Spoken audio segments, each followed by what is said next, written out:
আসসালামু আলাইকুম। তো আমি বেশ কিছুদিন আগে একটা মুরগি ওমে দিছিলাম, মানে কুচে বসাইছিলাম। তো দুঃখের বিষয় মানে সবগুলা ডিম নষ্ট হয়ে গেছে। দেখেন, শুধু একটা বাচ্চা ফুটছে, 9টা ডিমই নষ্ট। শুধু এই একটা বাচ্চাই ফুটছে, ঠিক আছে। তাও এই বাচ্চাটা মানে বিরল একটা বাচ্চা ফুটছে, মানে কল্লা ছিলা। আমাদের বাসায় এরকম কোনো মুরগি নাই, অথচ এই বাচ্চাটাই হয়েছে, ঠিক আছে। এই দেখেন, কল্লা ছিল, খুব সুন্দর একটা মুরগির বাচ্চা হয়েছে। কিন্তু সবগুলা ডিম এইভাবে নষ্ট হওয়ার কারণটা কি বুঝলাম না কিছু। মানে এত টেক কেয়ার, এত যত্ন করার পরে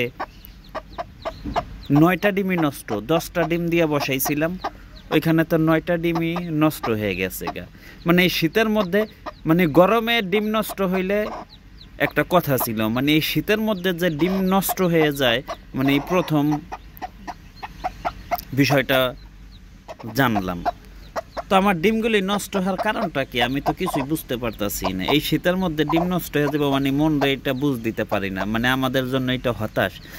এত টাকা খাবারের যেই দাম বর্তমান বাজারে, এত টাকার খাবার খাওয়াইয়া যদি 9টা 10টা ডিম দিয়ে যদি একটা বাচ্চা হয়, এইখানে তো হতাশ না। আসলে হাঁস মুরগি লালন পালন করবো কিভাবে আমরা, ঠিক আছে। মানে আমি অবাক হয়ে গেলাম গা, যে 10টা ডিম দিলাম, এইখান থেকে মাত্র একটা ডিম ফুটলো। তো এই একটা ডিম ফোটার কারণটা কি? মানে আপনাদের কাছে যদি কোনো অভিজ্ঞ যারা আছেন, যদি এই ভিডিওটা দেখেন, দয়া করে একটু বলবেন যে আমার ডিমগুলি নষ্ট হওয়ার কারণটা কি। এই শীতের মধ্যে তো ডিম নষ্ট হওয়ার কথা না, আমি যতটুকু জানি। একটা বাচ্চা ফুটলো, একটা বাচ্চাও ফুটলো না, এটার কারণটা কি? মনটা সত্যি খুব খারাপ হয়ে গেল গা, একদম খারাপ হয়ে গেল মনটা।